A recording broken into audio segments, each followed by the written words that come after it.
Now, I am very pleased to introduce Derek Perkins. Originally from the UK, Derek has narrated over 260 audiobooks in a wide range of fiction and non-fiction genres. After a career in export sales, and economic development, he became, I'm sure he was an expert, he became a professional narrator in 2012.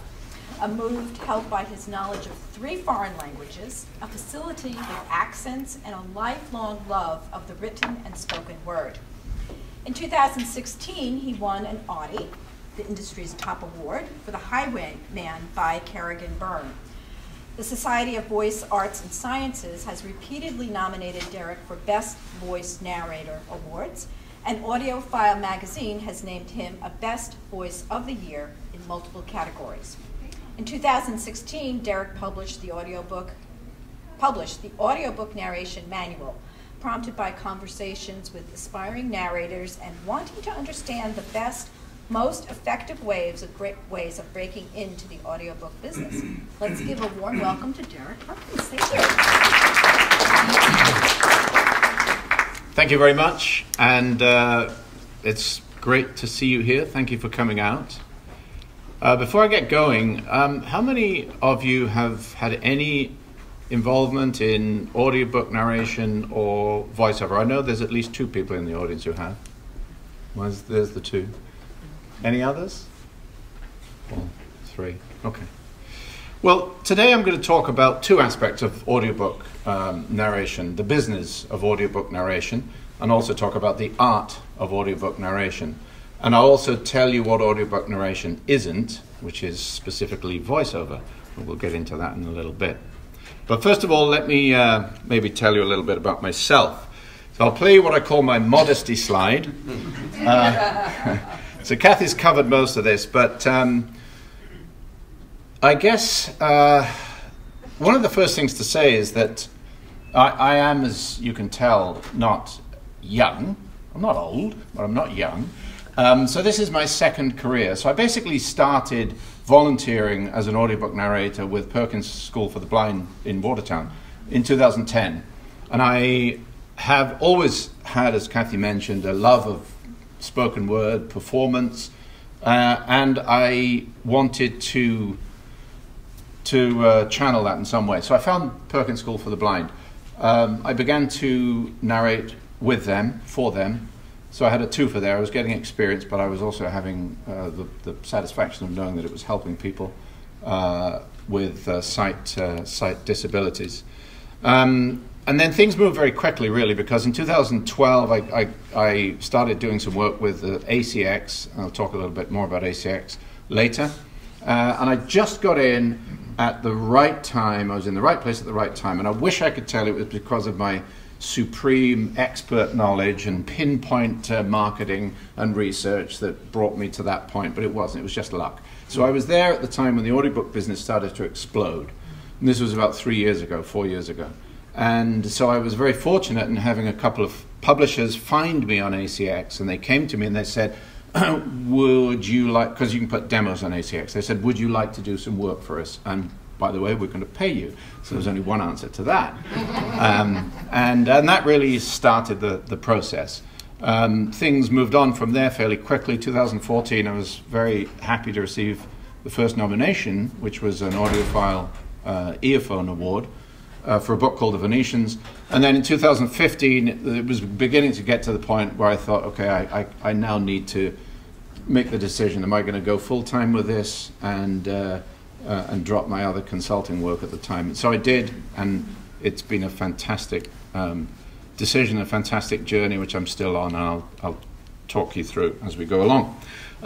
The Audie came in 2016, and other than meeting my wife and having my 2 kids with the wife, I have to say it's one of the best days of my life, without equivocation. It was an unbelievable experience. And I say that not to say how good I am. Somebody thought it was, but I say that in all seriousness because it was a validation of everything I was feeling about what I was doing, and it was not always nice to get external validation. So I was thrilled to have that. But anyway, enough about me. let's talk about me. So I'm going to play you briefly some clips. Firstly, I'll play you a few clips from audiobooks I've narrated. And then I'm going to play you some clips from a couple of bits of voiceover that I've done. And we'll talk a little bit about the differences later on. So the audiobook clips that you'll hear now will include some romance, they'll include some history, and one or two other things, just to give you a flavour for the kind of work I'm doing. I remember him well as I first saw him. A tall young man, fiery like my grandfather, with the blue eyes and reddish hair that I thought so beautiful in my mother. I will come with great haste as soon as my commission has ended, he'd written her. But not soon enough, as it turned out. Been up the cat and drunk half his Friday wage. Learned his letters, the boy, has he? Going to read to his old da finally then? This grand scheme would be launched as part of a broader campaign to extend the reach of papal influence beyond the confines of central Italy, into Urban's birthplace and homeland, France. But up ahead were stone walls to keep out the rain, a roast turning on a roaring fire, and her room full of clean, dry clothing, another fire, and, praise Christ and all the saints in heaven, a bed. They'd watch the waves bash against the black cliffs and laugh at the antics of fluffy red Highland calves, while speculating at length on just this very thing, what a naked woman looked like. So, quite a Catholic eclectic range of content. There is certainly a variety of quality of writing that you deal with as a full-time audiobook narrator. More of that again, anon. So here's a couple of quick voiceover clips to give you a sense of the differences between audiobook narration and what voiceover sounds like. Hello friends, let's talk about drinking and driving for a spell, or rather, not drinking and driving. But life isn't always as it appears. Innocent people forcibly incarcerated. Thought I'd lift the mood a little with that last one. So as I say, we'll talk more about audiobook narration and voiceover differences in a little bit. But first of all, just to give you a sense of the business itself and how it's grown over the years, you can see from this slide, pretty self-explanatory, 2011, 7,000 odd books, audiobooks published. This is all in the US.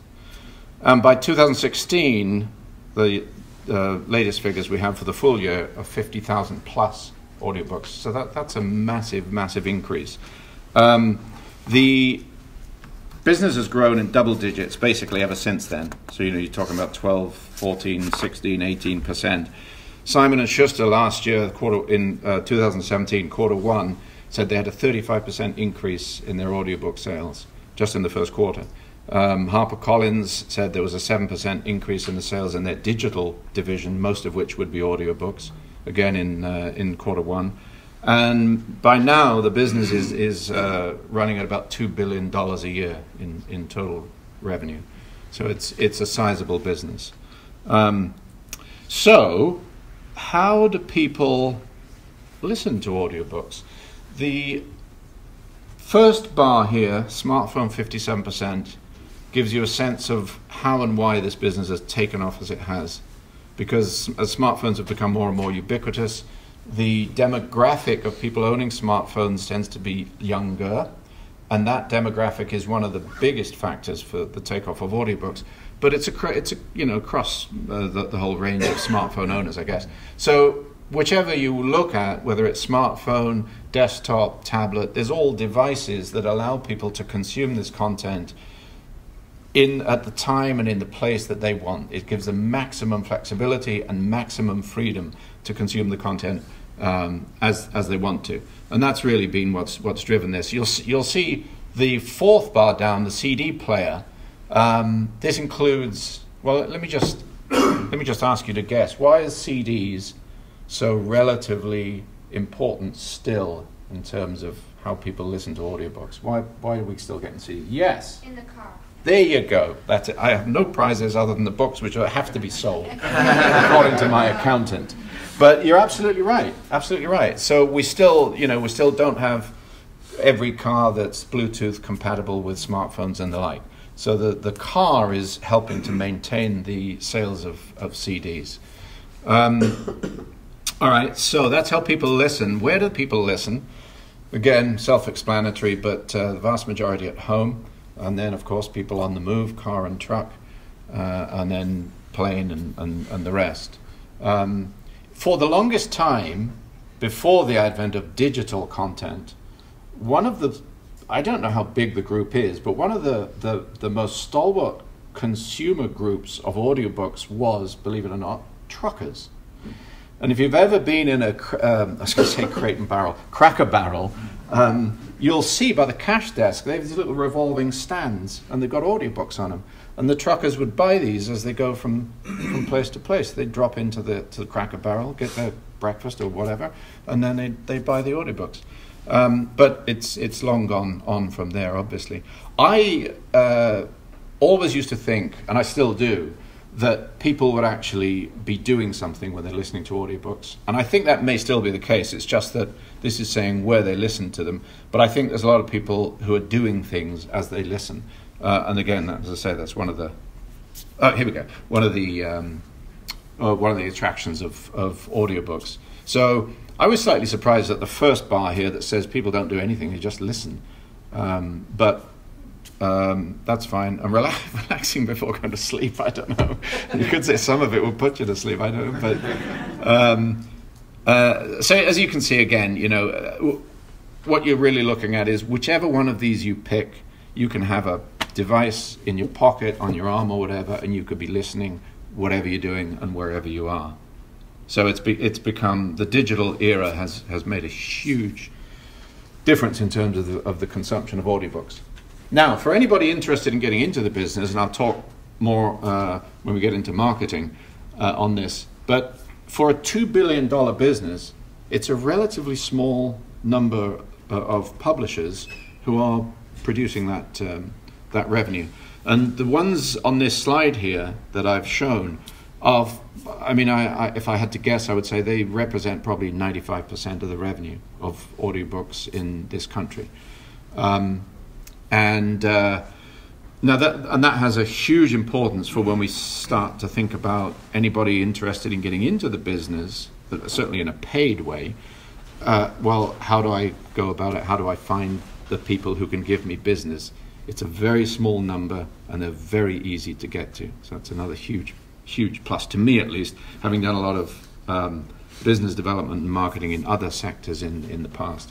It's actually fairly easy. Again, you can see from some of these publishers, they give away where they focus, Christian Audio, and then you've got some of the really, really big places, Penguin Random House Publishing, you've got Harper Audio is in there, Hachette, and some of these, Simon & Schuster, some of these account for really big volumes, lots of the blockbusters that you see coming out on in audiobook format. So, now, I'm looking forward to this young gentleman here acing this next test. So, the most popular genres, there are top 3 popular genres. I would invite you to give me your answers as to what you think is the most popular genre that people listen to. Yes, sir? Airport. No, this is a genre, what people are listening to, the type of Airport content. novels. Airport novels. Yeah, but what type of novel? Not type Romances. of... Yes. Close, but no cigar. Bodice rippers. I'll get back to you in a minute. Yes. Yes, you. Yes, sir. Christian books? Christian books? No. No. Non-fiction? Yes, but what in non-fiction?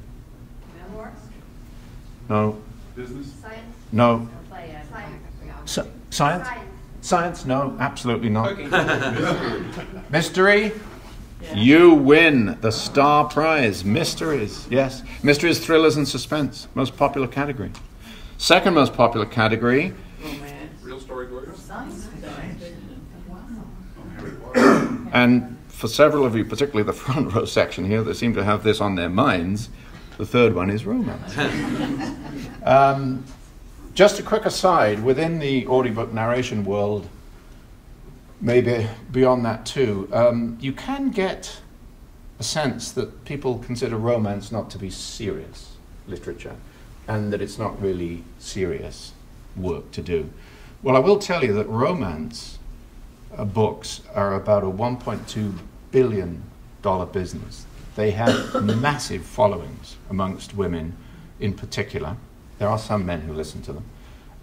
And from an audio narrator's point of view, they are very nice to do because they're relatively easy to read. They're bodice ripper was, I think, the term that was used. So, but they're page turner bodice rippers, and authors will write whole series of them. And if they're happy with one book you do, they will then ask you to do the next one and the next one and the next one. So they become a little bit of an annuity for your narration. So anyway, those are the most three popular. And the lady at the back with science, I know you'd like to think, right? But sadly, no, nothing that I think any of us would call serious content gets in here. I've done a number of what I consider to be really important non-fiction or history-related books, and there's only 2 that have registered more than a blip on the radar. Just because, whatever. We're not here to discuss that. But the 2 that I have done that have been New York Times bestsellers, thanks to the author, I'm going to take no credit for that, are 2 books called Sapiens and Homo Deus. And I would thoroughly recommend them to anybody who's interested in the history of mankind to date and the future of mankind from now. They're fantastic reads.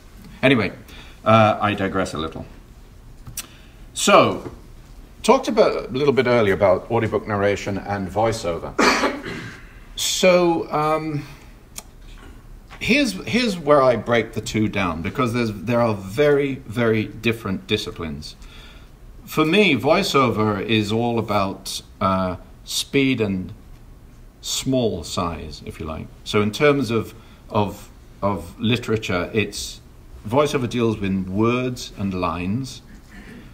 Audiobook narration deals in paragraphs and pages and chapters. Audiobooks are, if you want a sporting analogy, audiobooks are a sprint. Voiceover is a sprint. Audiobooks are a marathon.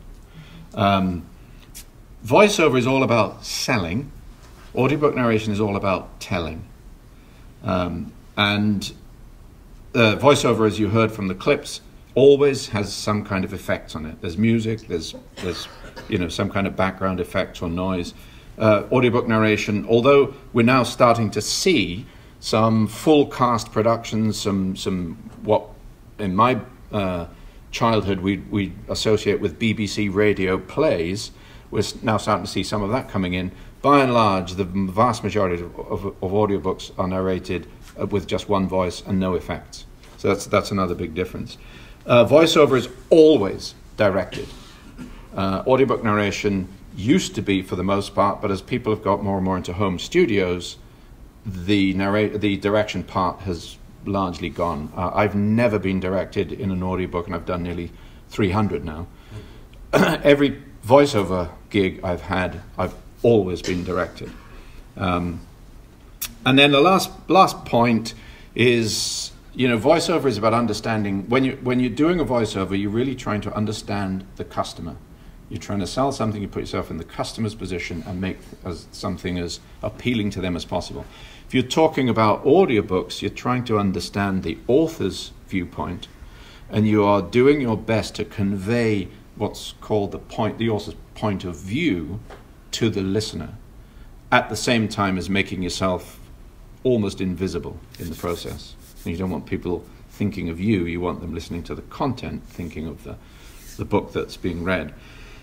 So I hope I haven't done this to death, but I take some time to explain this, because there are a lot of people who will say, I know somebody's got great, but he does he can mimic lots of people and do lots of characters, and could he do audiobooks? And the answer is, I don't know, but that's not the criteria for audiobook narration, particularly. So the nature of audiobook work, my little cheesy graphics here, on the left-hand side, the guy running down the long, lonesome road all on his own, that's a little bit like the audiobook narrator's life. You really spend an awful lot of time on your own. You don't have any direction. It's a real marathon. I mean, books I record go from anything from 4 hours. Most of them are about 8 or 9. Some of them have gone to 17, and the longest one I think was about 25 hours. And if you're going to do a book that lasts even 9 hours, you're going to take probably a week and a half. I'll take a week and a half to do that. And you need to sound the same on the last day of recording as you do on the first day of recording. So your energy level, your diction, the pacing, all of that needs to be very, very consistent. And that's, believe it or not, that's actual effort. That really is effort. So it's a very, very big difference. Not to say voiceover is bad. Voiceover actually pays much better than audiobook work. However, voiceover is immensely competitive. You can get work from it, and good people will, but you'll get paid more. But by and large, audiobook narration is a more constant flow of business. And because it lasts for longer, all in all, for me at least, it represents a much, much better way of earning my living than competing on voiceover work. Plus, as I say, for voiceover work, I have to go to a studio. Boston isn't bad for voiceover work in studios, but New York and LA are obviously the principal centers, and I'd rather be in my home studio. Okay, so what else about the nature of audiobook narration, the art of it? Well, you don't just crack open the spine of a book. You don't do that anyway because you have it on your iPad. But when I get to record a book, the first thing I've got to do before I go near the book is I've got to prepare for it. And preparing for a book is different for me, at least, based on whether it's a fiction book or it's a non-fiction book. If it's a fiction book, I have to have read a good proportion of it. So I know what the storyline is, I know who the characters are, I know where the location is, and I can begin to get my mind around how I'm going to do the voices and how I'm going to, the tone I'm going to try to give to the narration and so on. So I do take a lot of care to get that right. The mysteries are the worst ones for this. If you don't read a mystery or you don't search in the right way right through to the end of the book, you really can be caught, because I have had this experience. I talk from bitter experience. I had narrated a book and I was 3/4 of the way through, and I'd been narrating this one character as a French character, and it turns out in this sudden plot twist, for which I'll hate the author forevermore, it turns out the guy was a Canadian. So now I have to go back through the whole book and drop in those little sections of his voice and change it from French to Canadian. So that's no fun. So you have to know what the author's about. The point of view, as I said, is what really helps determine how you characterize this book in the narrative passages as well. So that's part of the prep. If I'm doing a non-fiction book, the prep will vary. I don't read non-fiction books beforehand. I know what they're about. I hope that doesn't sound arrogant, but I get it. I got the premise. I do make sure I understand what the author's trying to say, but I don't read the whole thing. What I do is I go through the whole thing for pronunciations. And the blackest mark on my career to date, and I really am so sorry about this, is a book I did a number of years ago. It was a book called The Prime Ministers, and it was all about the Prime Ministers of Israel. It was a really interesting book, but it had lots of Yiddish, Hebrew words and phrases, and I was given the research, so I'm not trying to diminish my responsibility in this, but I was given the research for this. And I did my best, but most of the reviews, if you go to Audible and look on the Prime Minister, you'll see some really zingy reviews, because it's basically, good book, shame about the narrator. And it's, I get that. That's fair. I mean, I would never do that now, but that was in the earlier days. So getting that prep right and getting that pronunciation piece right is critical. And there are a bunch of websites you can go to where you can put the word in and then you hear the sound of the word, which is fantastic. Then you have to learn phonetic script to translate what you've heard onto a spreadsheet to then have that to refer to as you're recording. Could we come back briefly to an explanation of the picture on the right as exemplifying voiceover? It's the picture on the right shows how old I look as I get to the end of a book, or I feel. The picture on the right is intended to exemplify what audiobook narration is all about, as opposed to voice over. Really, it's telling a story to a number of people listening. That's all it is, really. And thank you for asking. And I should have mentioned earlier, by the way, if you have any questions at all or comments as I go through, please just shout them out. We'll have time at the end, but I am happy to take questions or comments as we go along. Okay, so that's research. So this is a quick example of the spreadsheet that I prepare when I do my research. You'll see on the top left pronunciations author. This is a slightly unusual one because the author of this series that I'm 4/5 of the way through, Fate Mark series, tremendous, if you like fantasy, by the way, absolutely tremendous series. But the author very kindly sent me an MP3 file with the pronunciations for all of the main characters. And I don't usually do this, but on the right-hand side here, these little icons here, when I click on those, I can hear the author straight away, and it's embedded in the spreadsheet. I don't usually get that fancy. But then if you go to the second tab, it says pronunciations other. So there's a whole bunch of other pronunciations, and because it's fantasy, there's no way you can look to see what these are like. And the author, bless him, said, look, you get these main characters right, and I don't care what you do with the rest of it. You make your own pronunciations up. And that's what I do. So you'll see in the spreadsheet itself, the word is where I put what's in the book, and then the pronunciation is my phonetic transliteration of the sounds. Yes? If you were to have gone through the book, the example you're talking about, and say, you're pronouncing it Smythe and it's Smith, and yes, you got it wrong. I mean, can you just go back and record Smith in each spot? You don't have to read it all over again. No. Okay, you just sort of ramp into it. And Yeah, I can. You got to start all over. That's a great question. I'll talk about that technique a little bit okay. When we get to the recording session. Yeah.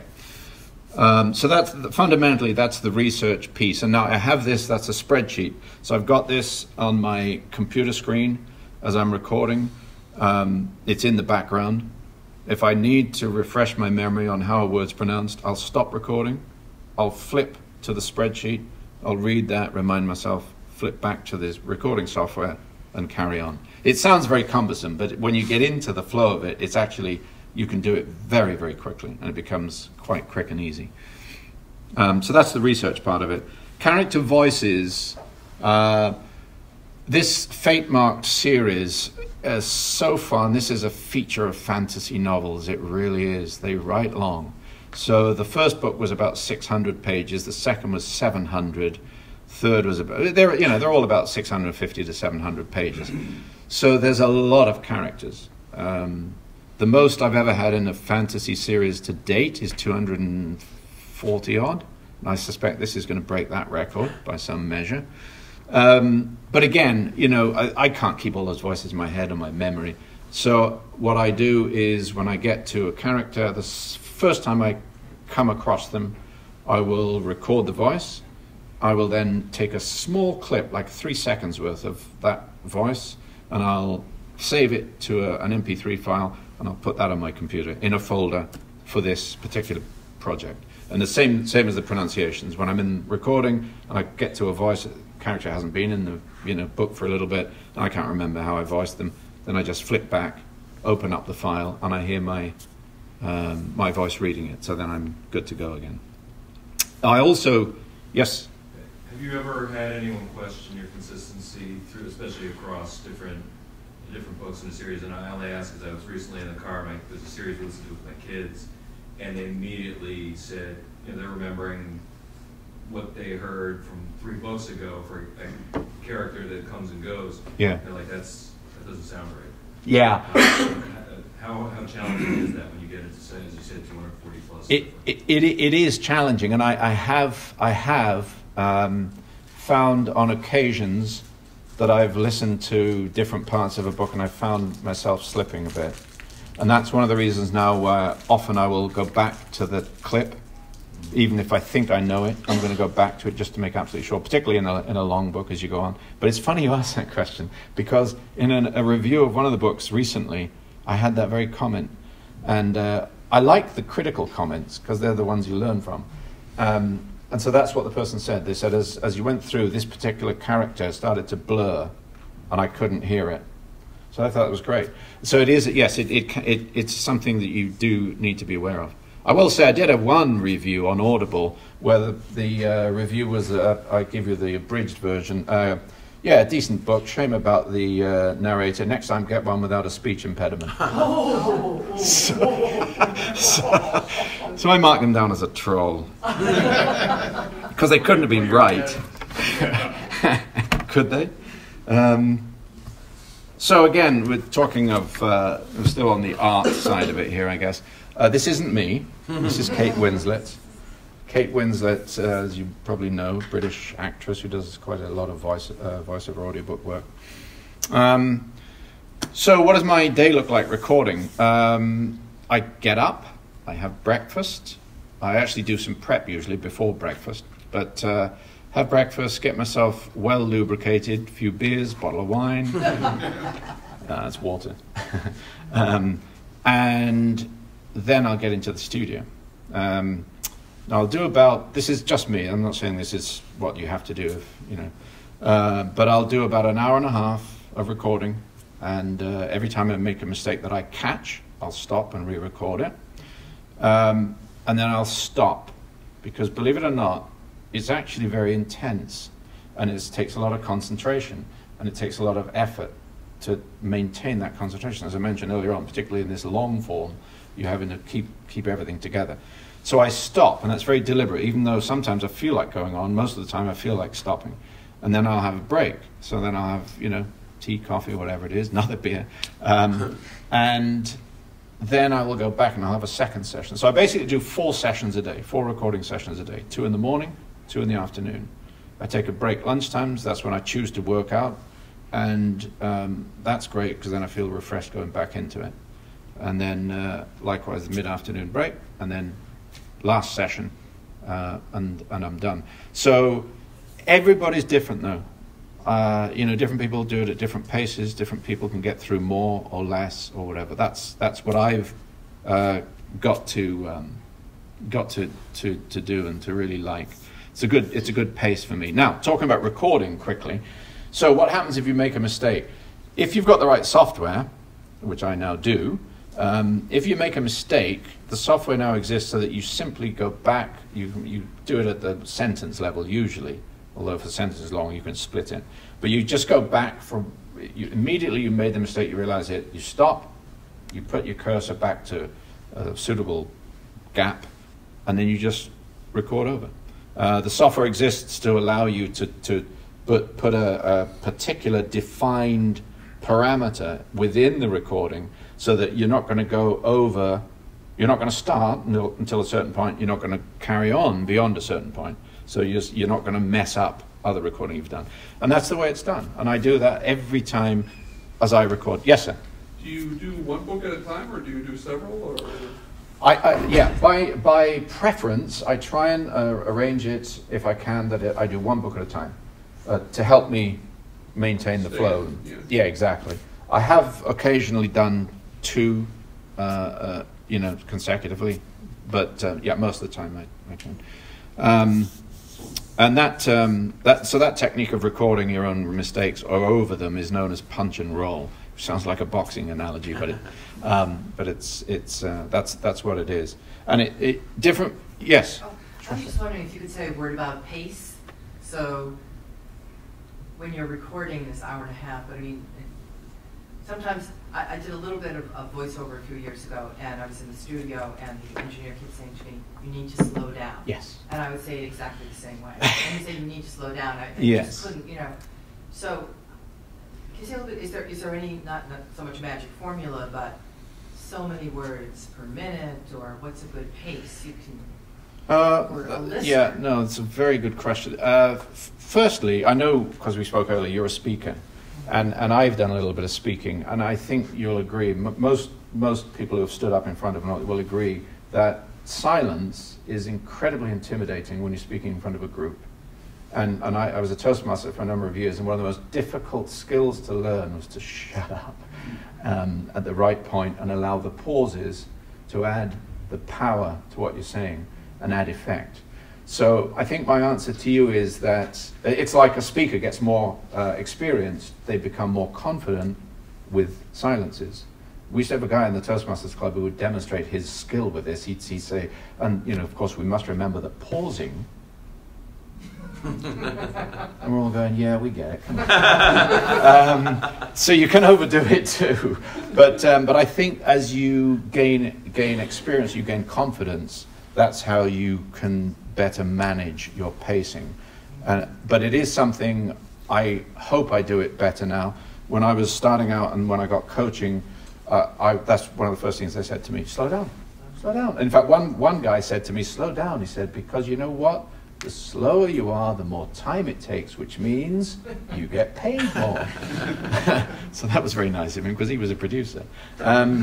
So that's what I would say. I would say, you know, do that. But equally, I think your pacing has to match the content, right? So when I'm doing these fantasy books, which involve a horrendous amount of fighting, and there's always blood and guts and everything, but they also have some tender little, you know, relationship scenes too. And so when I'm doing the fighting things, I'm speaking quite quickly. And then, you know, when you get to the kissy bits, you're just going to go softer and pace it out a little bit. So does that? It does help a bit, yeah. Yes. Yeah, I think it's a matter of just, and I'm right now working on a business book.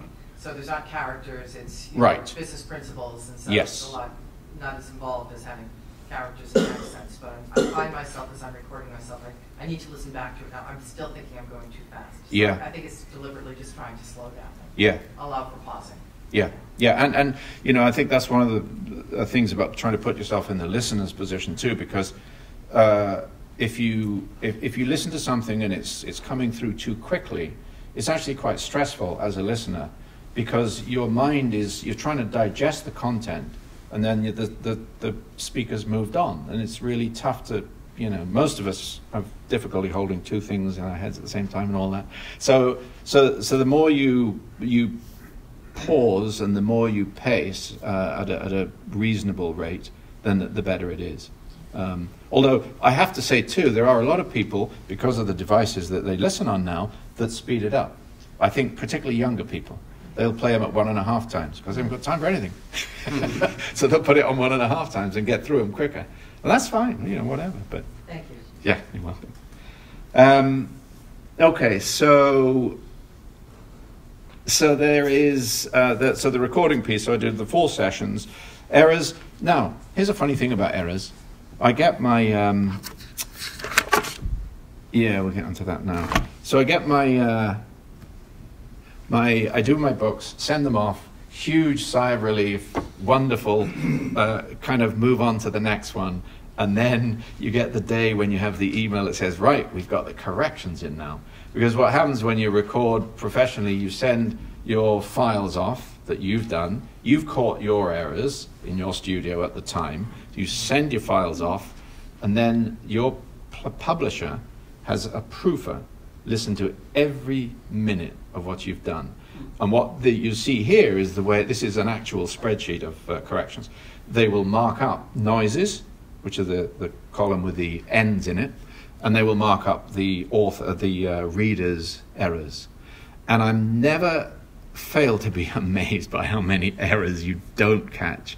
This one, you see that one on line 77 where it's got the M in that row and it says Gil Loren, and then along here it says King Gil Loren. Well, that's because I missed out the word king. Now, I miss out whole phrases. I get them back sometimes. They say, you missed this sentence out. And I look at it. It's like 4 lines long. I think, where was I? I don't know. But so it's a funny thing. So you just can't catch all your own mistakes. It's you know, and it's pointless getting bent out of shape about it. I will say, though, in all modesty, one of my goals for a while now has been to get a book with 0 corrections. And I got it this year. Last year, back end of last year, 300 odd pages. They're only little pages, so probably really it was about 150. And I got the email back, and the guy said words to the effect of, Well, we've tried, but we couldn't find any errors. So that was great. Well, 14 after 22 hours, that's not so bad. Oh, this is only a portion of the spreadsheet. But yeah, it's... So what are the noises? Oh. The cat meows, you know, like that. Off clicks. Yeah, mouth. Here. Right. How long have you got? So it's mouth clicks. I have I stand up now when I record because sitting's a new killing disease apparently. So I stand up. I prefer it now anyway. So I stand up and I have the thing called a vari-desk, which you can pop on a normal desk and then you can pull it up and it brings everything up higher. So then I'm in the mid-sentence and I'm flowing beautifully and all of a sudden, click, the desk clicks. And so that'll do it. If I occasionally get excited and I move my head forward too much, my earphones will bash against the microphone. So that'll do it. Or I'll be flinging my arms around and then it'll touch the desk. So that does it. And then what's happened recently, I don't know if this is a sign of getting old or not, but sometimes I'm just about to talk and my jaw clicks. So then I have to stop. It's crazy. And I think, well, I've got a limited lifespan here because there's lots of bits that can click and go wrong, right? So anyway, so then you go back and you have to edit those out. Exactly. Yes, and it's most annoying when I've got through a sentence, particularly if it's a tricky sentence, and I'm aware halfway through there's a desk has clicked. It's not so bad if it's your own desk has clicked, and then you've got to go back and redo it, the sentence or whatever. But mouth clicks definitely. Dry mouth is a nightmare. So the ends there can be for all of the above and possibly more. And I do try to minimize that, but it's really tough, particularly when you're in full flow. Sometimes I'm in full flow, I can't hear the clicks, the desk, because you just banging away. Yes. So you can't. Oh, sorry. Go ahead. No, we'll get to the gentleman in front now. When you're making corrections, the settings that you use in the software, and not just the proximity to the mic, but all the settings for decibel levels and sound profiles and all that stuff, they consistent to use the same settings across all your books, or there's specific settings that they like you to use for different books? Because what I'm thinking is obviously going back and making corrections, you want to make sure that you're punching things in at the same... Yeah, that's a very good question. I will come to it later on in more detail, but the simple answer is, the settings stay the same. Mine, at least. Gentlemen in the front. So rather than reread a part, if there's something small like a click or a squeak, can't you just cut that little 2 milliseconds out? They do. These are the ones they can't. Yeah, you're absolutely right. They do if they can, but sometimes they just can't. Oh, they do for you? They do it for me, yeah. 99% of the time I only read. Only. But they'll do that for you if they can. So what you get back are the ones they haven't been able to get out because they're too noisy or, Oh, stomach gurgles is another one. Yeah, I love that. I tell you what I have been doing recently, though, and I do believe it's helping, is, I don't know if you've heard of this drink called Kombucha. It's a probiotic drink. It's like a slightly fermented drink. And it comes in different flavors. And I find it really does a great job. It does settle my stomach, and it leads to a lot less of those noises, because they can be really problematic. I've had times when I've been narrating after lunch, and I've literally had to stop for about 5 or 10 minutes to let the symphony, reach its crescendo. That brings up the question of, do you have warm water that you sip when you're not on the record? Yeah, I have this in the studio, away from my equipment. I have a little table behind me, and it's just got water. It's not warm. It's cold, but it's not iced. Okay. So it's regular water, and that's all I do. Somebody told me a while ago, cider vinegar. The opera singers started to take it, and it's really good for you. And then, as I was doing a bit of research for this presentation, I Googled, vocal cords and things like that, and I find that apparently, when you gargle it doesn't touch your vocal cords. Oh no, so when you gargle it does, but if you drink, the liquid doesn't touch your vocal cords. Mm-hmm. So then I thought, well, I'm spending a lot of money here for nothing. So I don't, but I do drink as much water as I can during the day, regularly, and I drink kombucha to help with it. Somebody recommended to me is a spray called Entertainer's Secret, and it does work. Does it? Yeah, one of the coaches that suggested it, and it just spray the back of your mouth. Yeah, I don't know. I'm not familiar with that. It's pretty. It is pretty good for mouth noises. Is it? Yeah. Do you know what's in it? It's all natural. It's natural oils and right. yeah. There's no chemicals. Yeah. No, I haven't heard of that. Thank you. Okay. So fundamentally, that's corrections. I will just say this about corrections too, though. It is an important part of the business. It's an inevitable part of the business, and it's also a tricky part of the business, because in all seriousness, when you've finished a book, you really, you mentally, you switch off a little bit. You say, I'm done with that. Then you're you're 2 or 3 days into another one. Then you get this dreaded email, and they generally want corrections within about 2 days. So now you've got to force it into your regular schedule, and you've got to get your head back into that old book, and you've got to remember that. Now, a lot of clients will send you what they call a voice reel, and where they take recordings of the part that you made a mistake in, which is really helpful. And if they do that, it becomes much easier. If they don't, and there's a character voice, and even if there isn't, most of the narrative, you've got to make sure you're matching that tone, pace, diction, the whole thing. And so if they don't provide it, you've got to go and find it in the file. They will provide the time stamp. You see on the third column in there where it says 2:18 at the top and then 2:22 and so on. That tells me that's 2 minutes 18 into that file. So I know where the file is, but it's picky and it's easy to resent corrections. But and you don't get paid anymore, of course, because the deal is you record and then you have one round of corrections they get for nothing. Well, one and only. So you're not getting any extra money for this. But increasingly my approach is, these people have paid me to do this book. I'm a professional and I've got to help them make this book as good as it possibly can be. And if you're not paying attention to corrections, I don't know if you've heard it, I hear it in audiobooks, you can tell where they've been dropped in. And a bad correction is really going to stick out. So I don't want to do that. But it can be tricky psychologically. Yes, sir? In terms of this noise question, do you read from a physical book or a digital book? So you don't end up page turning or that sort of thing? Yes. I read from an iPad. So that when I get sent scripts, I get sent a PDF file, pop it onto my iPad, and that's what I use. And then there's no page turn issues. It works a dream. Funnily enough, 2 weeks ago, one of my best clients came to me and said, we'd like you to read a book. So I'm not looking forward to that very much. But yeah, so be it. The rest of it's all PDF, thank goodness. And the PDF, of course, has the other benefit when you're preparing, as I mentioned earlier. If I get a character and I'm not sure, I don't have to worry too much about this, how much does this character appear? You can just search. You get the character's name, you search through the rest of the PDF, and you can find out, are they really important, and so on. So do you end up sending them the whole book back corrected, or just the deltas? No, just the corrections themselves. Yeah, thankfully. Yeah. The worst I've had for corrections has probably taken me about an hour and a half. Most corrections will take me about half an hour to 3/4. I'll come to you in a second. Yes? I'm just wondering if you're working from a PDF on your iPad, so you don't go in and do pauses or underline or mark up your script? No, it's not to say that you shouldn't. A lot of people do that. Yeah. I just don't operate. That's more of a voiceover thing. I've done that in voiceover, where every single word is critical.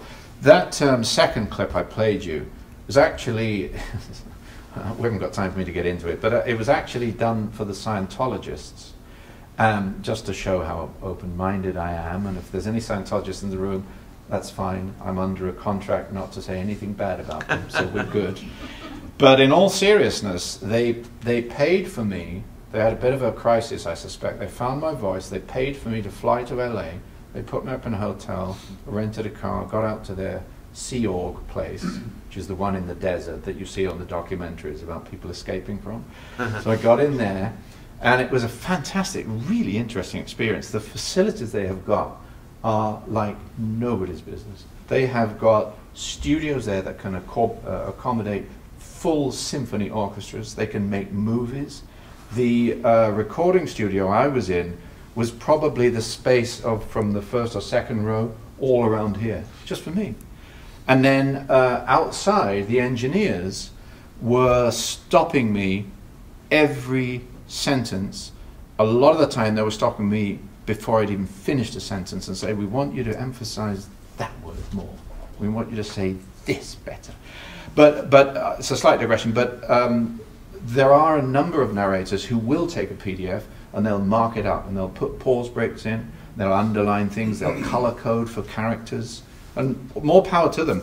But I don't operate like that. And it's, to me, that's a little too much. But if it helps, have at it. And is the PDF just the book, or is it a script basically? It's the it's a book. What you generally get is either what I consider a properly formed PDF, an adult PDF, which doesn't have any funky edges or whatever. So it's just, you know, full page. But what you often get are the PDF. I'm not sure of the term actually, but anyway, it's the PDF they'll send to the printer. So it has the little marks on the top and the bottom, so the printer knows what size the pages have to be and all that. That's not so good. It's a finicky point, but that's not so good because then the text tends to be a bit smaller, and I don't want to be constant. But yeah, so it's just a regular old book. We have another question here. So are you paid contractually? Do you bid a job, or are you paid by the hours? I will come right back to that. I will say there are two basic ways an audiobook narrator gets paid. One is per finished hour, and I'll explain that in a second, PFH. The other is royalty. But the answer to your question is no. I never bid for a book because I'll get back to that in a second. Okay, so that's corrections. So the voice. Yes, thank you. It took me a while. Yeah. I did want to put a graphic up here, and I googled vocal cords, and it was so horrendous. I thought, no, I couldn't. It was putting me off my lunch. So I put this up instead. But I will say a few quick words about the voice. The first thing is that because you're using a microphone, you don't really strain your voice. You shouldn't be straining your voice because the microphone is taking all of your vocal power and it's doing it for you, as it were. You'll hear, you know, there's a tremendous number of pop singers in particular who have vocal cord surgery, and that's because they're not using their voices properly, even with microphones. But the audiobook business is good, and it's one thing the only thing I really worried about in any serious sense is, well, you know, I do this all day, every day. Is it going to have an impact? But I can tell you, and my colleague Joe from the choir I sing in here, in Boston Sangerfest, we rehearse 2.5 hours every Monday night. We sing in concerts, and that doesn't cause a problem either. Mainly because we're singing within ourselves, most of us, right? And so it's not straining the voice. So that's not too much of an issue, but the keeping the voice hydrated is critical, and I can't emphasize that enough. That will get you into problems if you're not really lubricating your voice. The other key aspects, I think, for the voice is character voices. You have to be very careful if you're voicing a character and you're straining your voice to voice the character. A rough, you know, I give a lot of characters a rough, gravelly, you know, He-Man type sound, or the Highland romances. You know, she's up. I can't wait to see her again. Oh God, all that kind of stuff. But if there's a character that has huge amount of dialogue, that can get very wearing. So I tend to be careful of that. But otherwise, if you shout, it's going to distort the sound anyway, so you can't really shout. So if you've got to do a loud projection all of a sudden, the mic technique that I use is a very simple one. You just turn your head to the side, so the sound is being dissipated, because the microphones that we use are so powerful, you'll blow them up otherwise.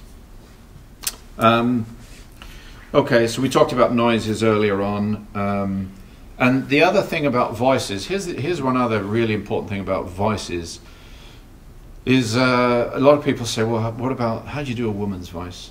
And of course, how you don't do a woman's voice is to do a falsetto as a man. And the same for the women narrators. Female narrators don't need to drop into the lowest possible register and growl away. the way I try to approach the female voice as a male is simply to change. I literally do try to put myself in their shoes. Not literally, but I do try to get myself into that mindset. I'm thinking I'm a different person, and what I do is I change the intonation, I change the cadence, and I'll soften my voice a little bit, and that does it. And it's the same for female narrators too. You don't have to go all huff and gruff, just because the more I've been doing this, the more I'm interested when I hear voices, and sometimes you hear a female voice and it actually sounds very much like a male voice anyway. So there's a whole range. So I make sure that that's the way I do it, so it doesn't become a caricature. Okay. Well, actually, yes. That's a question too. So when, let's say there's a particular character, like a rogue kind of character, and you find yourself 3 books later in a different series, having to say to yourself, "Here's another rogue character, but I've got it on purpose, not try to be like that one from 3 books ago." Yeah. You do? Yeah, definitely. Now, the one saving grace is that, even like I said, the extreme is when you get a fantasy series and you got 250 odd voices. The saving grace is that you never get a scene when they're all together. So you can get away with some voices actually sounding a little similar, and because they don't appear in the same scenes even, it's okay. Yeah. But you're right. I mean, there's only so much you can do. And the other thing I'm beginning to learn a little bit as I get more experience is that I don't worry quite so much about making a voice sound totally and utterly different. It's a little bit like the female voice thing. I try to make the voice correspond to the character rather than necessarily giving them this massive accent or this massive effect. Okay, so we'll move on quickly to, we have a reasonable amount of time remaining. So if you're a wannabe, or if you are in any way interested in doing narration, even if you don't think that you want or could get to the point of being paid, you want to volunteer, there's a lot of opportunity to do that. So here's and by the way, shameless plug, everything I've talked about today is in the book. So for those of you who may be interested in taking this on further, everything and more is explained in the book here. But it's very easy to get experience. So these 4 you can do with almost the 2 of them you can do with almost minimal experience. LibriVox and Learning Ally. LibriVox is an organization that has a simple mission. It just wants to bring every book that's out of copyright into creation as an audiobook. Pure and simple. So they don't have there's no issues for content for them. And as a result, they are the least demanding of their narrators. So for a beginner, they're really, really good. They don't require sophisticated equipment. They don't require you to make commitments. You do it in your own time. You can do it by the chapter of books. You can do it by whole books. It's very, very flexible and very, very easy. And they also do provide proofers to help you get through your mistakes, which they don't all do. Learning Ally used to be called Reading for the Blind and Dyslexic. And they used to have a studio in Cambridge, actually. I did volunteer for them quite a while back, for a little bit. But Learning Ally is what they're called now. And they, a little bit like Perkins, they provide services to people with learning disabilities, all sorts of learning disabilities, including sight, but others too. And so with Learning Ally will tend to be, you will get books, fiction books as well, but you will also get a lot of text books.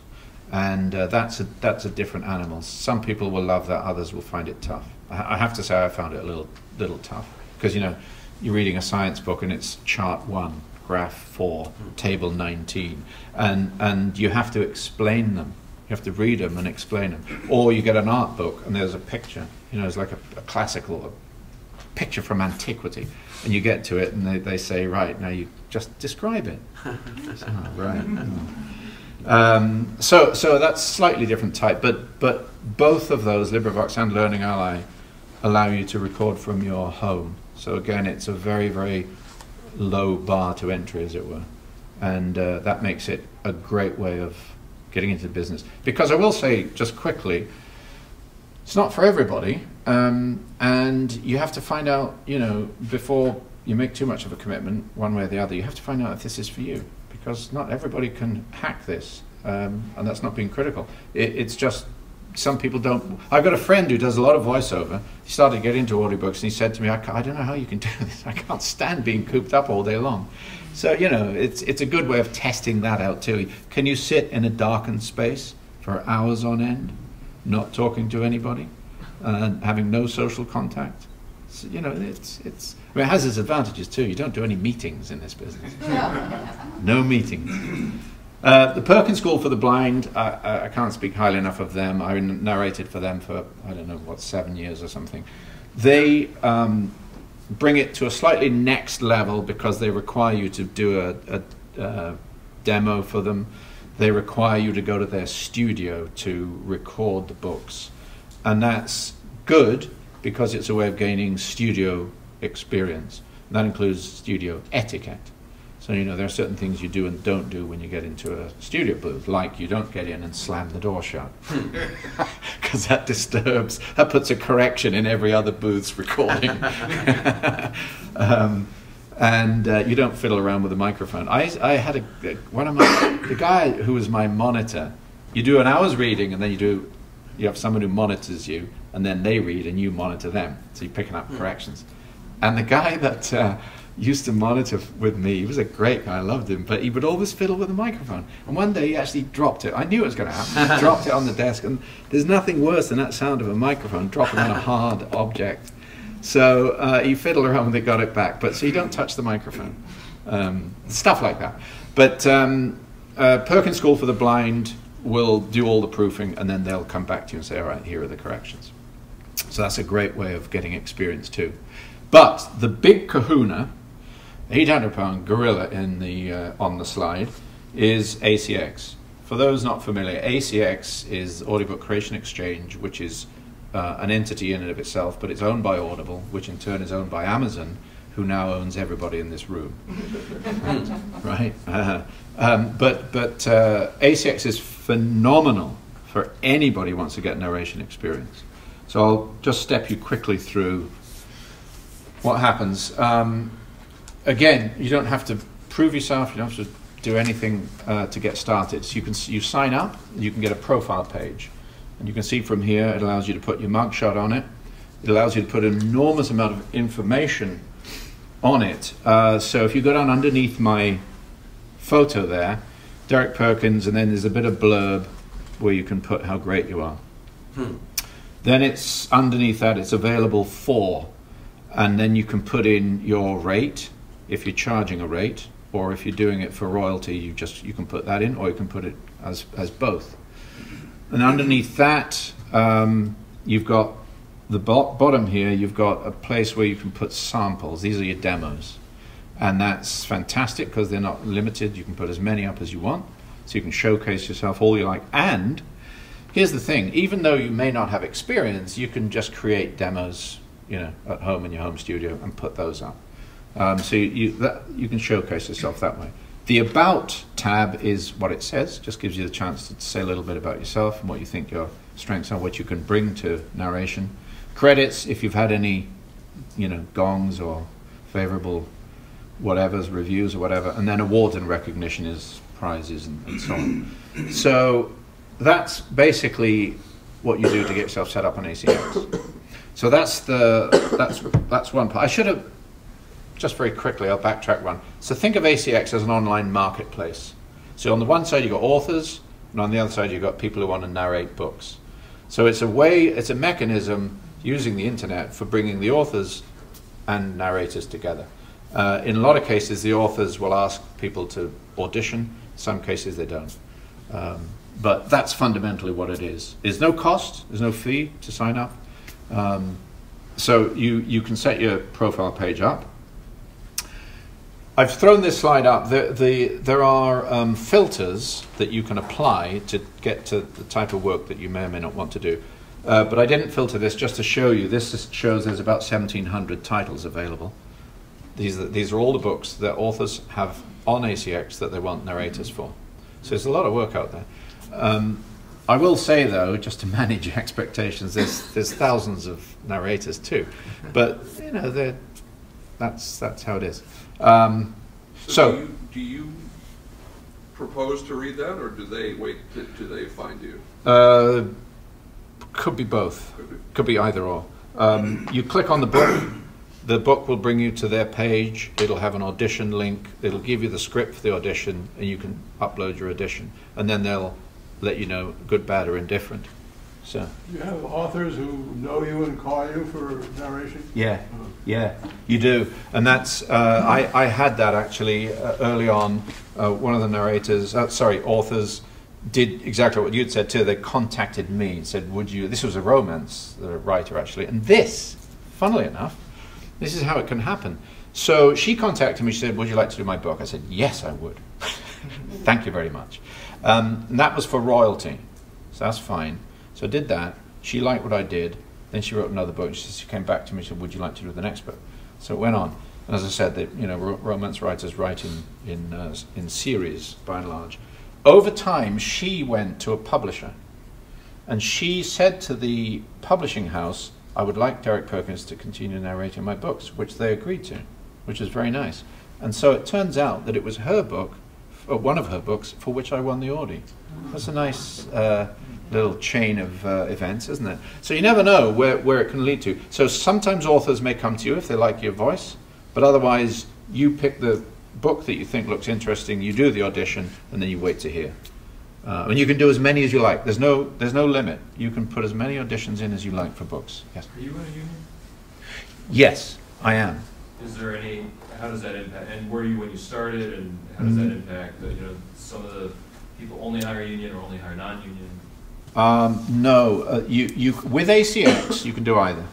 Doesn't matter if you're in union or not. If you're in the union, you can get paid, and you can get allocation made for your retirement and your pension. When I started off, I wasn't in the union, but I quickly joined the union because the union has been fantastic in bringing a level of parity to the publishers. And so they've created scale rates, which are minimums, which help narrators earn a reasonable wage. So the union, I have nothing but good things to say about. Publishers have slightly different views, I'm sure. But by and large, I don't feel that they're an over-intrusive union. What they've done, in my experience, they've brought rates up to a sensible level, and then there are publishers who pay above those rates to certain narrators. But yes, so I'm in the union. You do not have to be in the union to narrate for any publisher. Which is it, AFTRA or? Yeah, SAG-AFTRA. It was the Screen Actors Guild, and they amalgamated. Yeah, yeah. So you've got your cornucopia of choice there for your ACX and for getting experience. And as I said earlier, that the benefits of doing ACX work or even volunteering is you're trying it out, seeing how it feels. Does it appeal to you? Do you like it? Do you enjoy it? And then when you get to ACX, a lot of people, as I said, are critical of ACX because you do get a lot of self-published books, so the quality can be variable. But a lot of people are sniffy about it because it's not real literature, it's self-published. And well, my view on that was, when I started off, I wanted to learn as much as I could, and I wanted to get as much experience as I could as possible. And so I did as many ACX titles as I could. And my viewpoint is, I'm getting royalties for this. I'm getting paid to learn. So this is not a bad deal. Now, does it make me a lot of money? Well, the Lexus, the Porsche, the Tesla, are cars I'd like, but it doesn't pay enough for that. So I parked my bike, chained my bike to the railings as I arrived today. No, it doesn't pay a lot of money, but you get royalties for 7 years, and these books sell every month. So to me, that's a good deal. Anyway, yes? Just on that topic, do you have a preference between royalties and getting paid? Well, I do, and the serious answer is my preference is per finished hour, and I should explain this in a sec, simply because then you get your money. A royalty is going to pay you dribs and drabs. Over 7 years, it probably will pay you what you might have got per finished hour. In some cases, it won't. So I prefer the certainty of having that rate, applied. However, occasionally someone hits pay dirt and they narrate a book for royalty and the book goes gangbusters. And then you look clever, you know, then it's lovely. And I will tell you a quick story. It's not quite that, but do you remember a book called, audiobook called The Martian? Turned out that Matt Damon starred in it. Well, The Martian started life as a self-published book, and the author was giving away chapters for free on the internet. It came to the attention of Podium Publishing, one of the audiobook publishers I work with, who are quite an innovative group, and independent publisher, and they said, we like the sound of this, we're going to get this into an audiobook. So they did. The narrator's a great guy, did a wonderful job of the narration. The audiobook started taking off like a rocket, such that now the print publishers got interested. So that for once they were behind the curve. So the audiobook's first, the print's next. So then they get to him and they give him a deal. So then he gets a print deal, and then lo and behold, the print book goes gangbusters, and before you know it, he's got a movie deal, and Matt Damon starring in his movie, and everyone rides off into the sunset, and in their Teslas. But the guy who narrated it, Bob Bray, did not do it for royalty.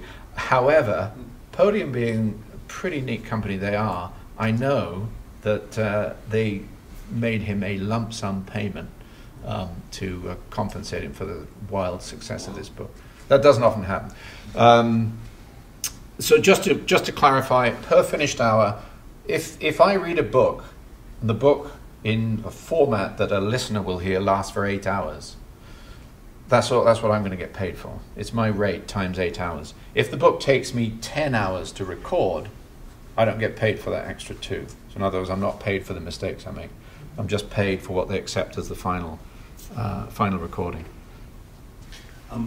Let's just say that you pick one of these and the author of Milk Man Candy says, yeah, I'm going to have you do this. And you do it, and then it becomes a wild success. And they say, you know, I'd like to get someone different. Can you be bumped out and then a new... Yeah, it's entirely up to them.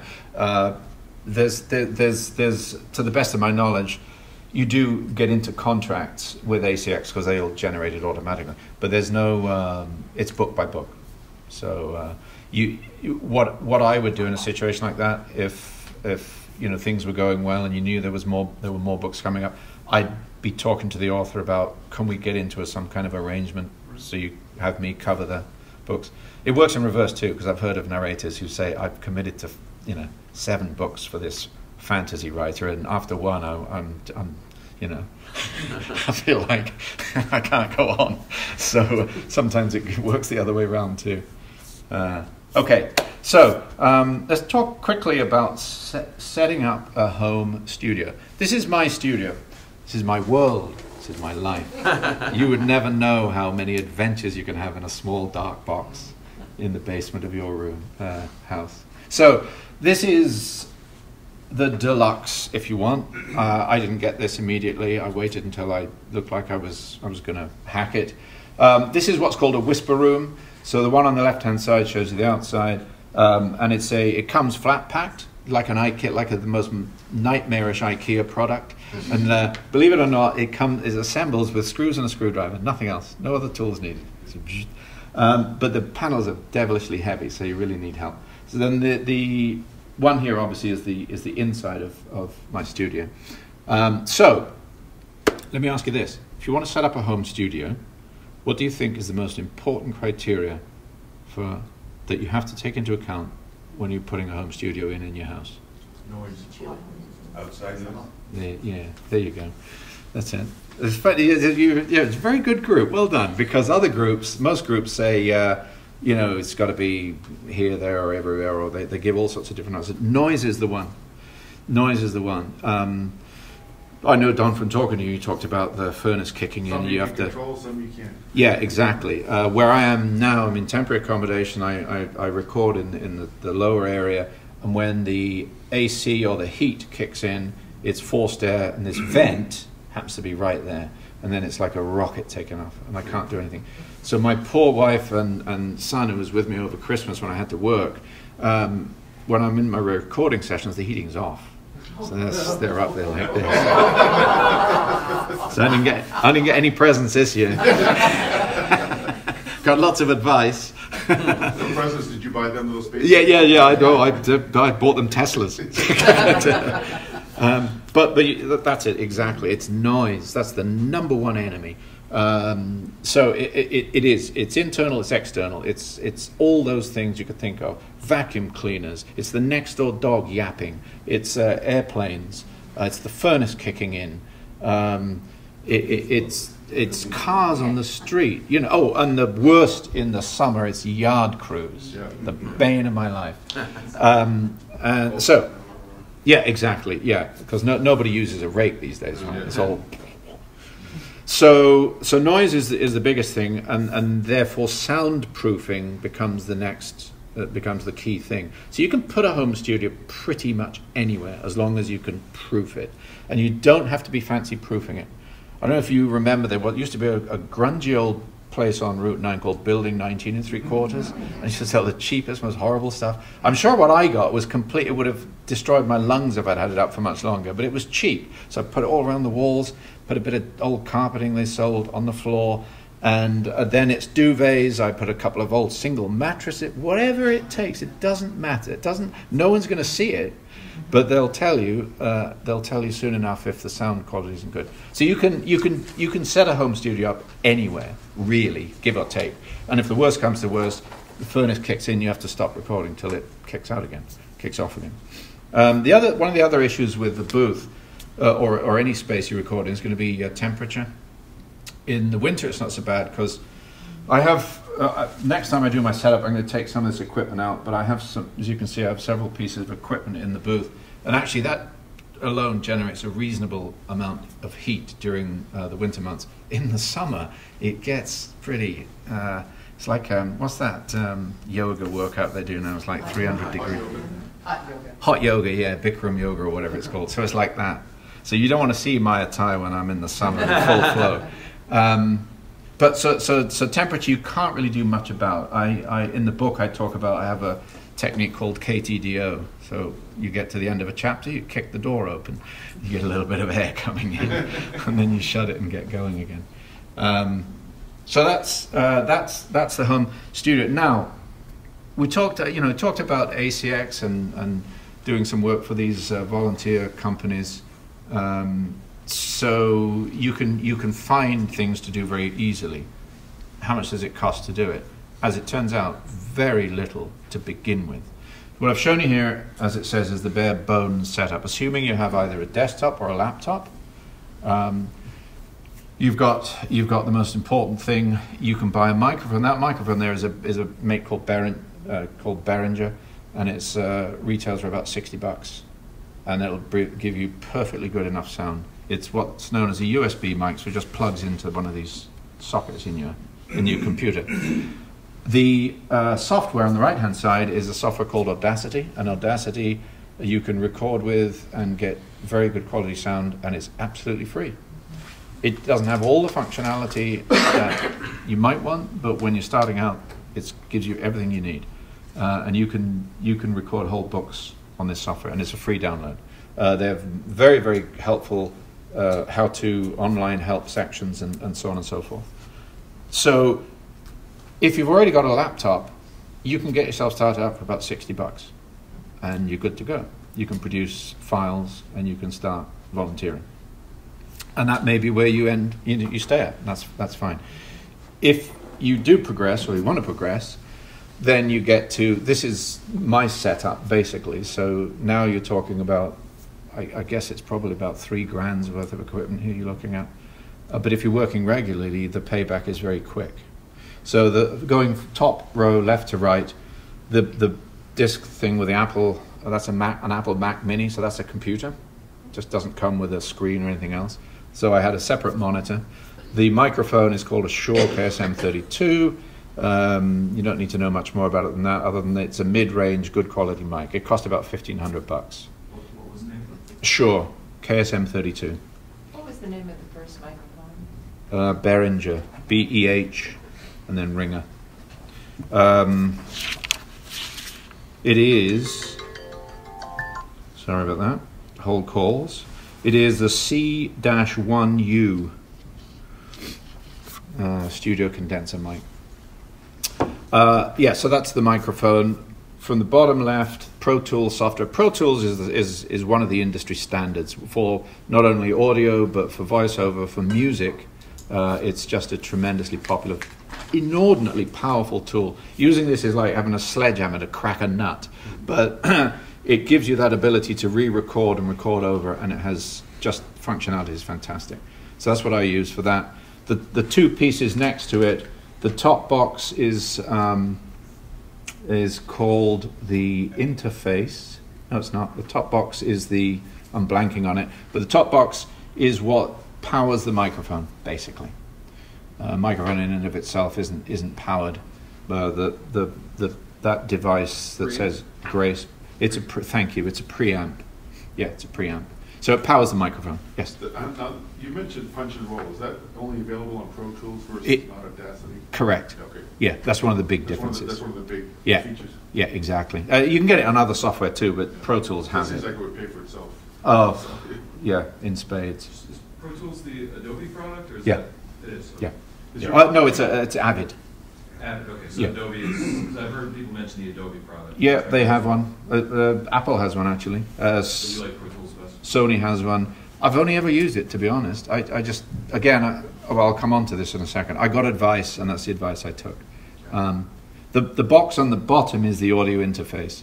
So basically, when you record into the microphone, it's a wave. It's a wave, an audio wave, an analog sound. The microphone takes it, puts it through that audio interface, which transforms it into a digital sound, something that you can manipulate on your recording software. That's fundamentally it. So it allows you to mess around with the vocal sound. And this last box on the right is the external hard drive.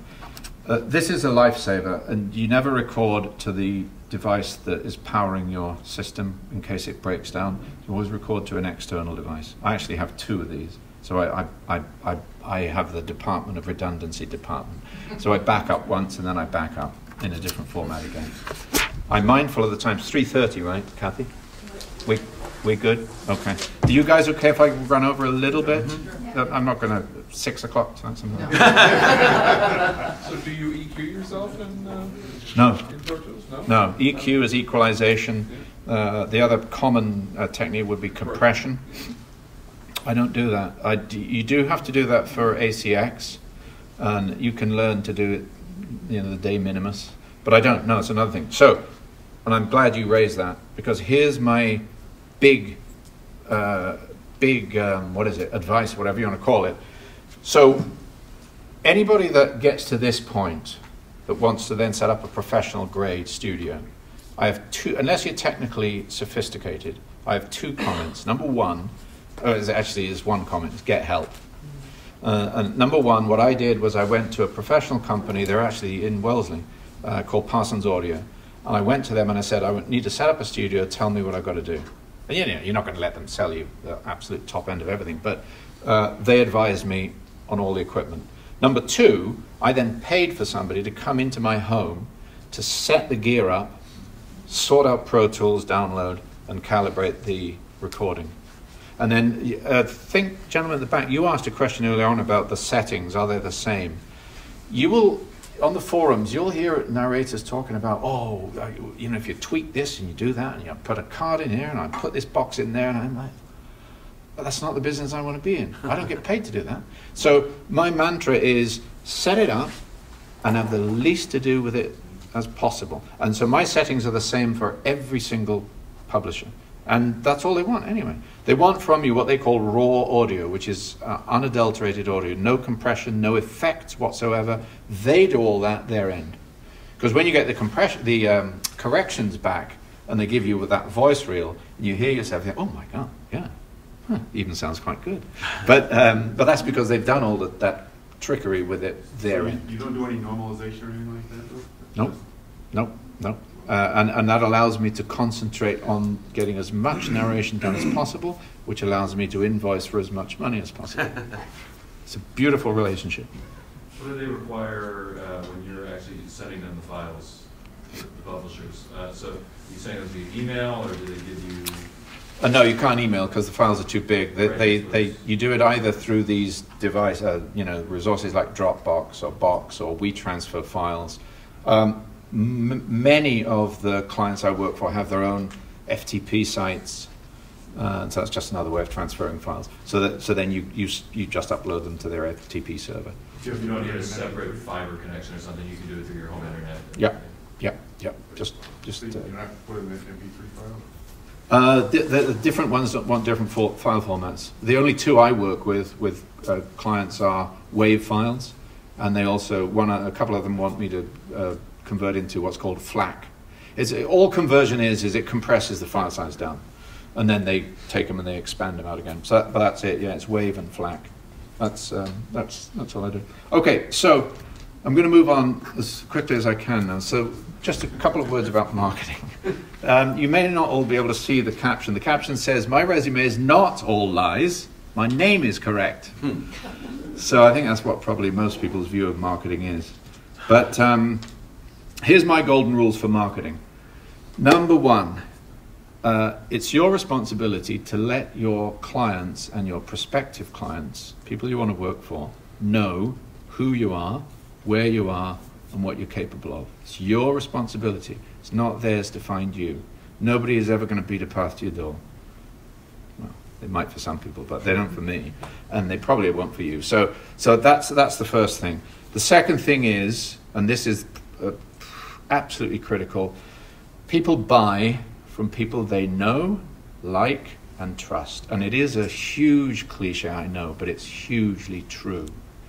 So, why is that important? Well, in the context of audiobook narration, if you remember that slide I showed earlier with all the logos of the publishers, those publishers get together once a year at an event called the APAC conference, the Audio Publishers Association conference.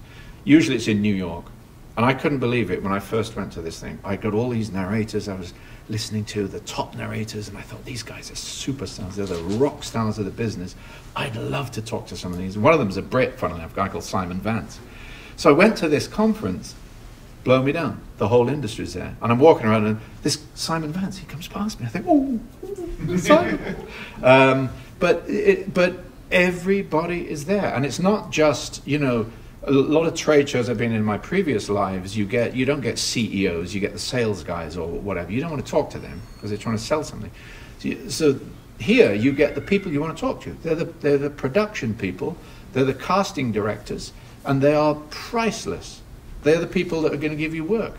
And it's all there. In one day, the whole conference, the whole industry is there. And you can talk to the other star narrators and pick their brains on stuff as well. I said to Simon Vance, I think it was the second one, I didn't pluck up the courage the first one. Second conference I went to, I said to him, Simon, how do I be like you? Because this guy wins awards every minute, it seems. And he said, well, you could change your name to Simon Vance. Yeah, wise guy. Another Brit, typical. So people who know, like, and trust you, that's the way to get in front of them. These publishers get between 200 and 300 submissions, unsolicited submissions, a week. So think of what your chances are of getting anywhere from that slush pile onto their desks and a proper listening. They do say they listen to them, or they have people listening to them. But the best way is just to go there, meet them, press the flash, have a quick hello, give them a card, and then you can do a little bit of a follow-up afterwards. It's what, in marketing terms, is what's known as dealing with a warm body. So you've got some connection. What I used to do early days, I used to send postcards. Every time I got a review in Audiophile magazine, I'd shoot a postcard out to them. I wouldn't ask for business. I'd just send it to them, say, I thought you might like to see my latest review. And that's that. And it just keeps you above the slush pile a little bit. So the most important thing for marketing yourself in the whole of the audiobook business is a demo. If a publisher is going to take you on, they're going to take you on one thing only. That's what your voice sounds like and how good you are at reading. And that's where you need to prove that in a demo. This comes from my website. So this is where people can go to access demos from all sorts of different genres and so on. These days, hardly anybody ever wants a CD. So that's really as a saving. And you can do it on the basis of sending files and so on. You just have to be sensible. Don't do the latest blockbuster as a demo. Don't do some of the classics, because most of those have been done. And don't send the wrong content to the wrong people. You don't send an erotica clip to Christian Audio. But other than that, there's a lot that I could say about this, but I think you can go a long way with a home studio, a demo that you do a bit of work on, and again, you don't have to technically mess it around, and then you can start submitting them, and it'll sell you. It'll sell you. So you don't, as I say, you don't need to do CDs, but you do need to develop a little bit of a cover email, a little bit of a message in the email that you send when you do your follow-ups. And what I like to do is I like to try and work out what's their main areas of interest, if they do have particular areas of interest. And then I'll say, well, I've done books in this genre that you also publish, and here's why you might be interested. Something that makes that kind of a connection. Now, these, for any wannabes, again, these are the two organizations that will take you as far as you need to go. Audio Publishers Association is open for narrators to join, and that's the organization that does the annual conference. Audiophile magazine is the industry's magazine. It has reviews of tons of audiobooks every month. It also has a neat feature, they're online too, Audiophile, has a neat feature where in the print version, if you've got one of these readers, you can just scan that strange crossword-like thing, and it'll bring up a clip onto your cell phone or whatever. But if you're online on their website, you can hear the clip straight from the website. So it's fantastic. And as a budding narrator, there's nothing better than listening to the best people reading. You can learn so much from that and that alone. So that's that. Not to begin with, and I still don't do as much of this as I should, but social media now is becoming more and more important. Publishers like doing it. So this one I put up for a number of reasons. So going from the very top line, I know it's small, but it says at the very top, Julia London liked. Julia London is the author of this book, Wild Wicked Scott. B Audio, the second line underneath, is the publisher. So they're the people who came to me and said, would you do it? So they're the ones who've put this tweet up. And so they're promoting the fact that it's new to audiobook. This is her novel now available through Harlequin Audio. B Audio is the producer. Harlequin Audio is the publisher. It's actually an imprint of Harper Audio. So now you've got the author covered, you've got the producer covered, you've got the publisher covered, and then very nicely they say, pleasure to work with narrator Derek Perkins. So then now they give him a bit of a shout out to the narrator. So that's what the industry increasingly is doing. I find it tough because there's hundreds of narrators busily producing books, and you just don't quite know what to say to make it sound different, other than like a self-puff. Oh, look at the book I'm doing now. So I struggle with that a little bit, but I will tell you that it took me months to get into shape for that photo shoot. I can't tell you, hardest job I ever had. So, which one are you? Moving on. Time's running out. So very quickly, this is what my day looks like too. So you've seen the inside of the studio. This is what I look at pretty much all day long. This is a screenshot of a Pro Tools,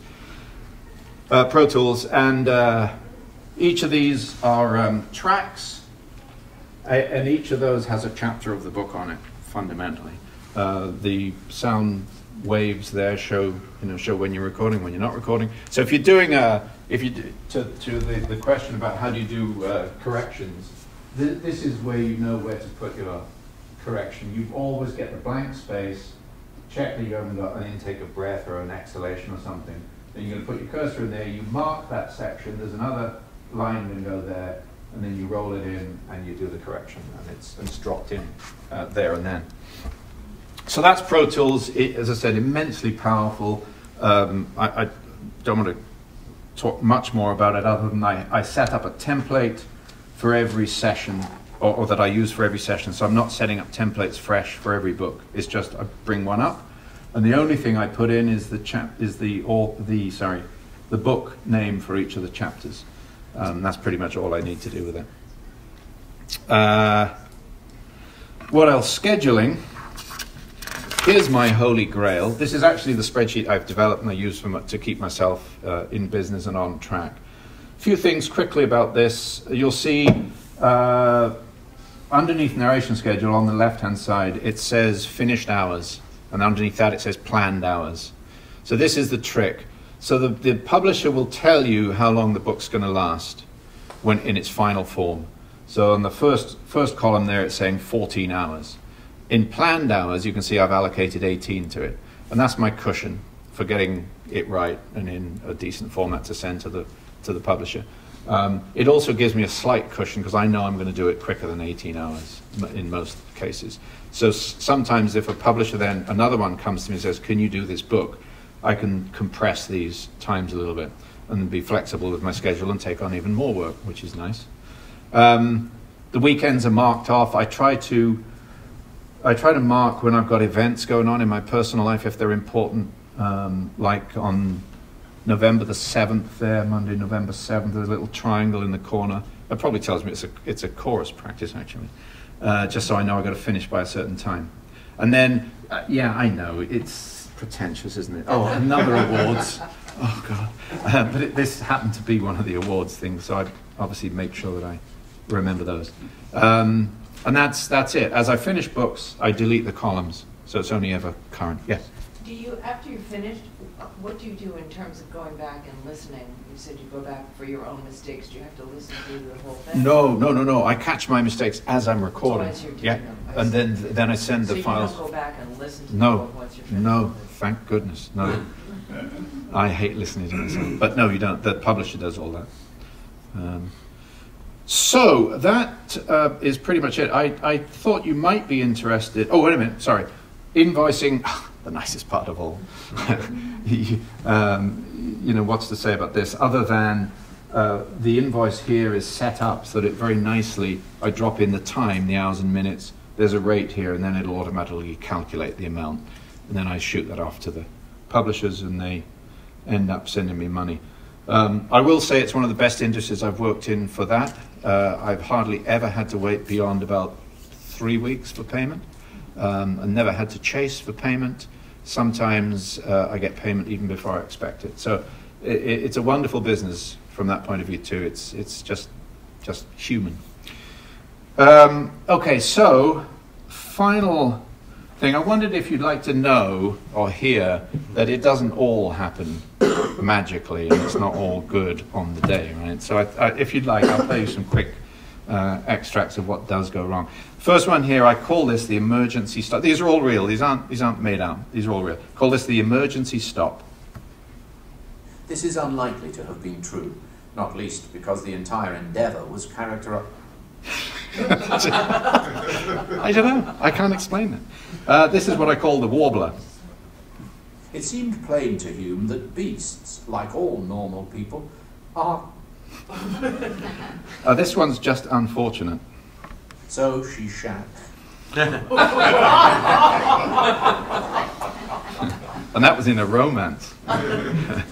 This one is where I developed a lisp unexpectedly. People have been quarrelling about educating. And this one is my saliva slurp. Ceausescu and his cronies dominated 20 million Romanians for 4... Lovely, isn't it? Think of that as you're having dinner tonight. Failure to launch is the next one. We must only... Followed by the sudden stammer. The name of the...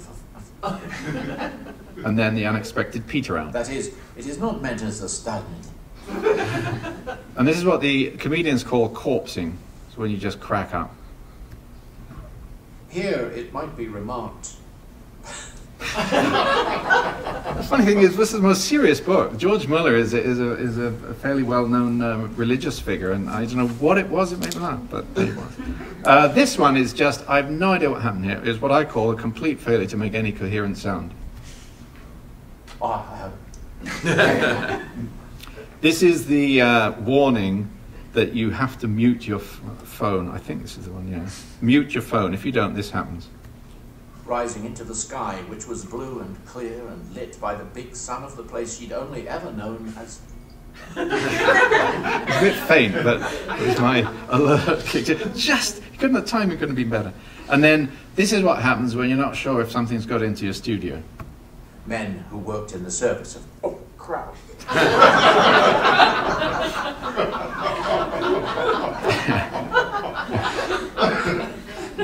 So there you go, the wonderful world of audiobook narration. So that's it, ladies and gentlemen. Thank you so much for coming. If any of you are interested,